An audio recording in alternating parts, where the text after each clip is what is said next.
So we've heard all this, and where is God? Where is God in all this? Where is God in the cries of the finest of Ham being cut down under the armies of the Lord, the angels of the Lord? Where is God in the cries of all living creatures, human and non-human, being drowned beneath the waves of God's anger, the rising tide of God's anger? Where is God when Jesus is drowning beneath the rising waters of Jordan,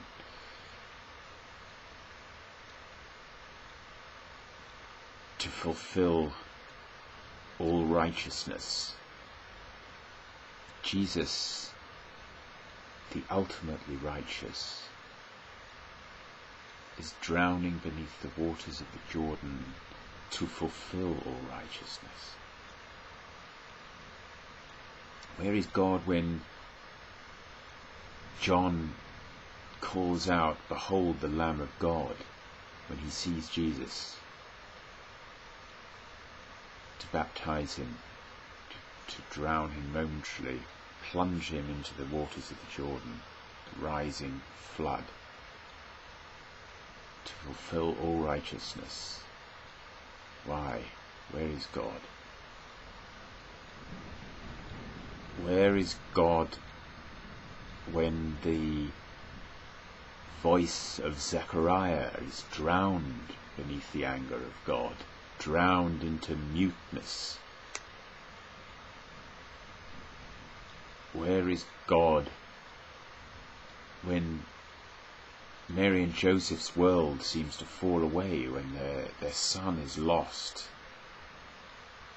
and yet they find him and he seems to rebel, and they don't understand, they can't understand this rebellion, what seems like rebellion? Where is God? Where is God when Mary and Joseph present the baby Jesus in the temple, and the turtle doves are sacrificed to the cries of the dying animals, and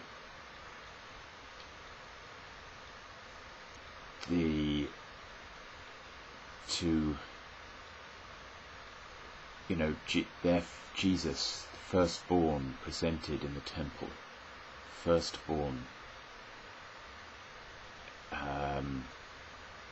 and when we hear a sword will pierce, the prophet Simeon says a sword will pierce Mary's heart, a sword,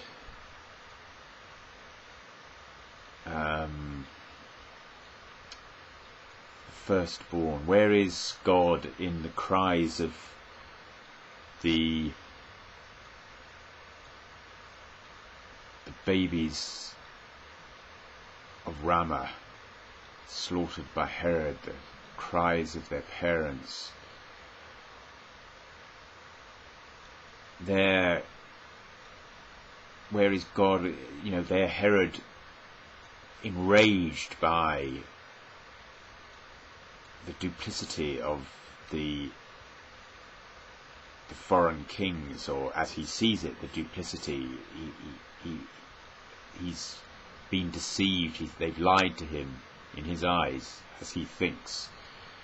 Is this a threat? Does this constitute the threat of the threat of foreign invasion? They've come to see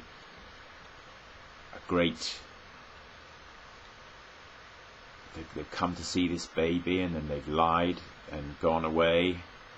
Is this a threat? Is Israel threatened by foreign invasion, as it's been so many times before? Is he righteous to cry out in anger and to protect Israel from this threat?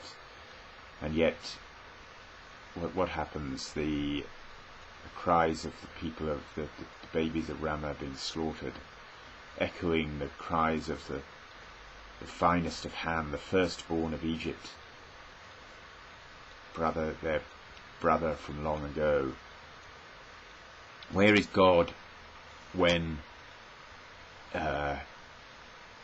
the armies of the Lord pass over the blood of the Lamb smeared on the gateposts of the people of Israel? He knows not. The anger is falling, but the blood of the Lamb saves them from that falling anger, and the anger descends on the firstborn of Egypt, the firstborn of Ham.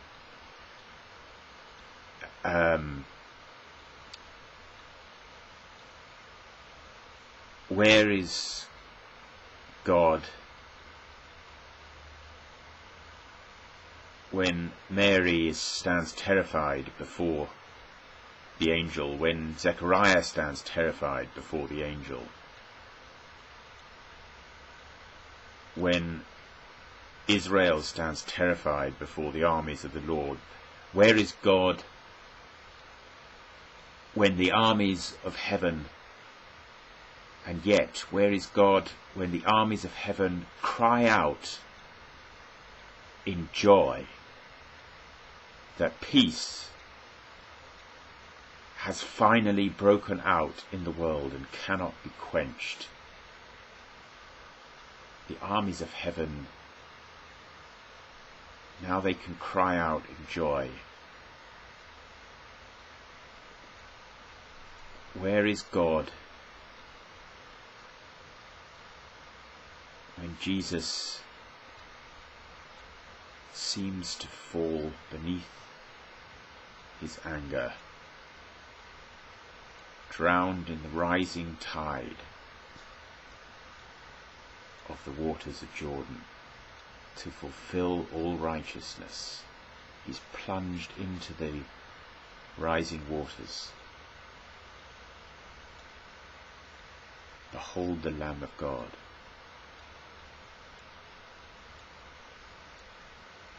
Where is God?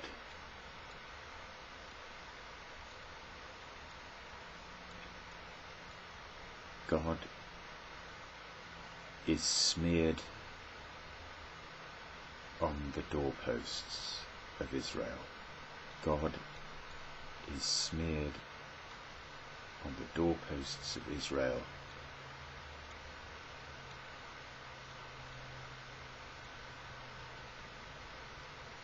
Jesus has come to make peace by the blood of his cross, and the armies of heaven